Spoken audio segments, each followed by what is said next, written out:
Gun violence marred Juneteenth and Father's Day celebrations in various parts of the country. There were at least 7 mass shootings over the weekend and 67 fatal shootings in a 24-hour period. That's according to the Gun Violence Archive experts, and they say this spike in violence is a perfect storm that includes an increase in gun sales and an explosion in gang activity as the nation emerges from a pandemic into what could be a very long, hot summer.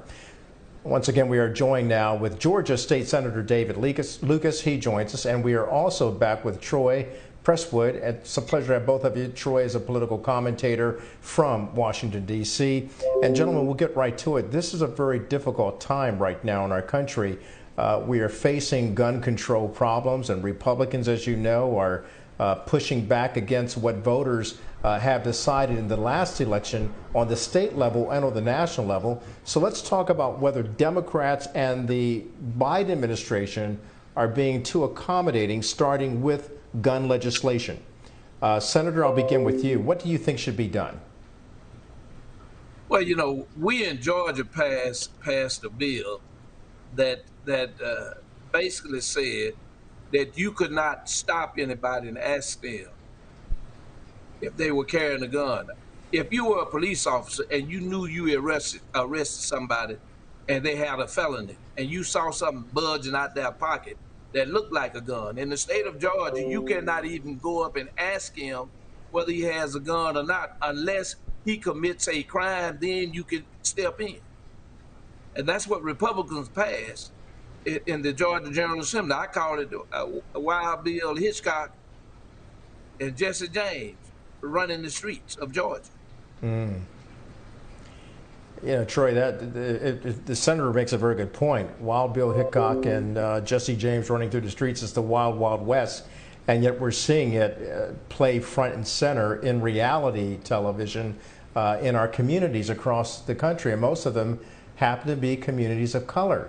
What do you say about the legislation? What is it going to take to get people to do the right thing with some common sense gun laws, particularly, Troy, the legislation that we see going on in Texas, that anyone now can buy a gun? Yeah. You know, I used to spend my summers in Texas, Houston in particular, and I can tell you that's where I learned how to fire a gun as well, because Texas has a really big gun culture there, and I'm not surprised where we're at today. It is a sad commentary, though, that anyone can buy a gun. There's no background checks. There's no checks or balances at all for people who want to purchase a weapon. I do find that to be quite scary. Let me just say this, though. In Black and brown communities across the country, and especially here in cities like Washington, D.C., we do have an epidemic of gun violence. And today, at least, we know that in the past, the opposition has blocked the CDC, which people forget. There's a P at the end, which is prevention. They blocked them from even studying what's happening with gun violence in our country. Now, with Biden in the White House, we are at least looking at this as a disease and trying to come to the root cause of what's causing it so that we can do the hard work to try to solve this problem.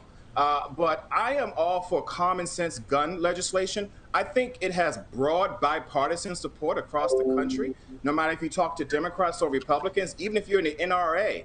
Those members also feel that we should have common sense gun legislation. What we need are some courageous senators. That's what we're missing.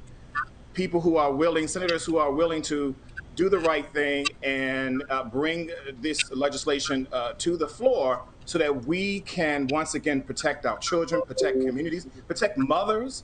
I mean, come on, this is way it's gone beyond far too is far too far in terms of what we need to do around this issue. It's gone on far too long. I mean, we have to do something now.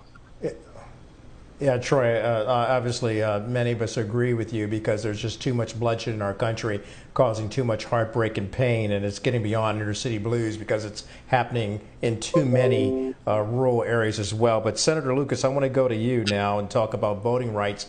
Georgia looms large in the fight for voting rights across the country. It also represents the sweeping changes that we find going on with Republican legislatures, such as in your state, where they've been blocking a lot in terms of voting rights for Black Americans with these new laws that they've instituted. And on the federal side, we have Stacey Abrams now agreeing to Senator Joe Manchin, who says, look, let's have an election day so that we can push forward the For the People Act and the John Lewis Voting Act. Do you agree with Stacey Abrams? Is she right to find compromise and get this pushed forward?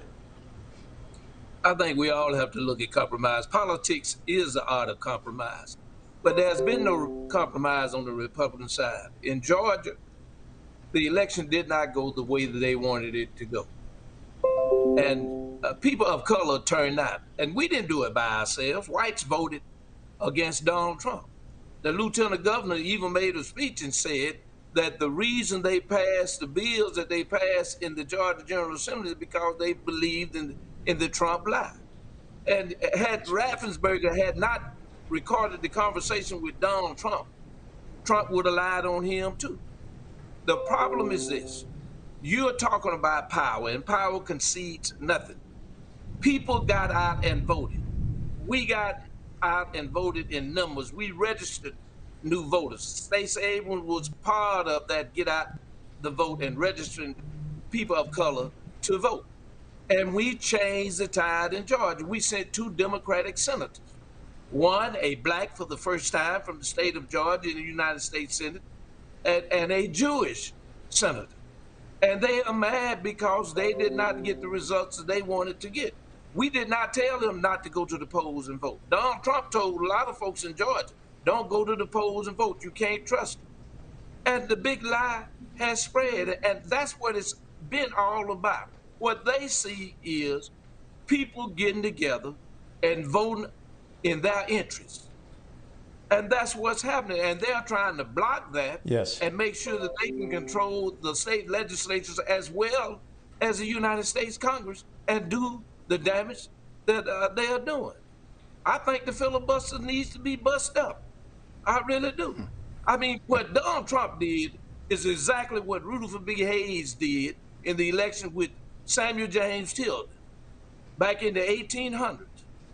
And what Hayes did, he had a meeting with the southern states in a black hotel in Washington, D.C.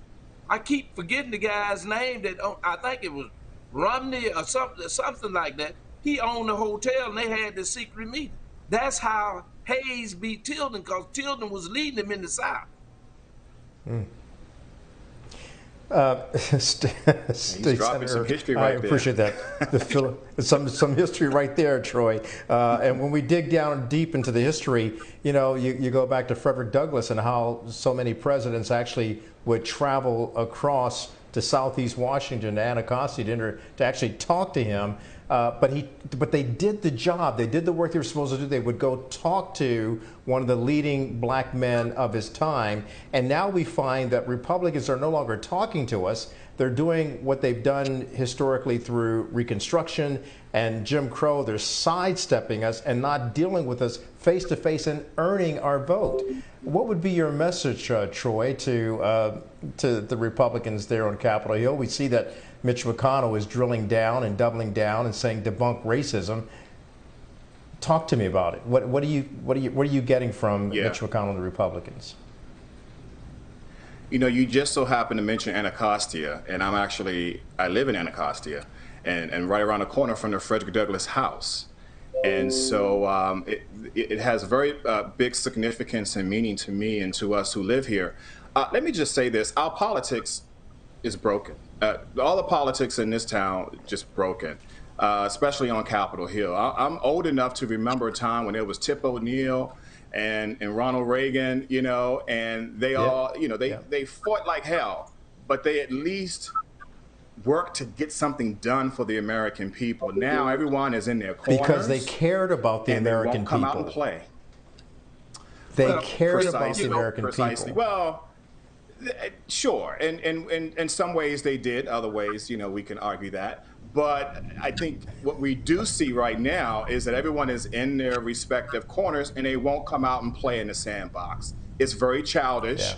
What I'm hoping we can do is get some courageous members of Congress in the Senate or in the House. I know there's a bipartisan group that's working in the Senate that can help, push meaningful legislation forward, especially the George Floyd Policing Act, the For the People Absolutely. Act, the Voting Rights Act, the DC statehood bill. We need to meet in the middle. And I know that the state senator said that politics is the art of compromise, and that's very true. But if you're not even talking to one another, then where's the compromise? So we have to work harder and smarter to bring people to the table. And if we can't bring it to the table, I think it's time to think about brute force. All right. The state senator said it earlier. It may be time to reform that Troy. filibuster.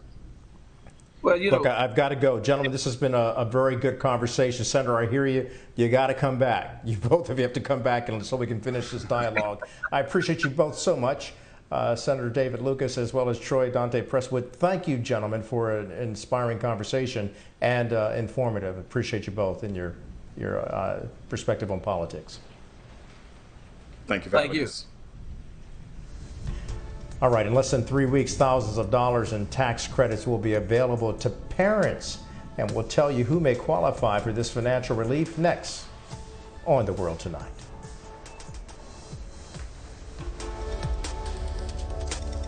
Closed captioning brought to you by Nutrisystem. Lose weight and get healthy with meals delivered to your door. Tell me how much weight you lost with Nutrisystem. I've lost 41 pounds. 40. 45. Act now and get 50% off a month of meals and shakes. Having a violent start to the summer season. Untold stories. Her goal is to stop the surge of migrants. National stories exposed. Hospitalizations of adolescents with COVID-19. Coast to coast. But it's necessary and it's got to be done. BNC correspondents bring you the truth. In Philadelphia, In Los Angeles. in New Orleans. We are BNC. When they hear that word change, they panic.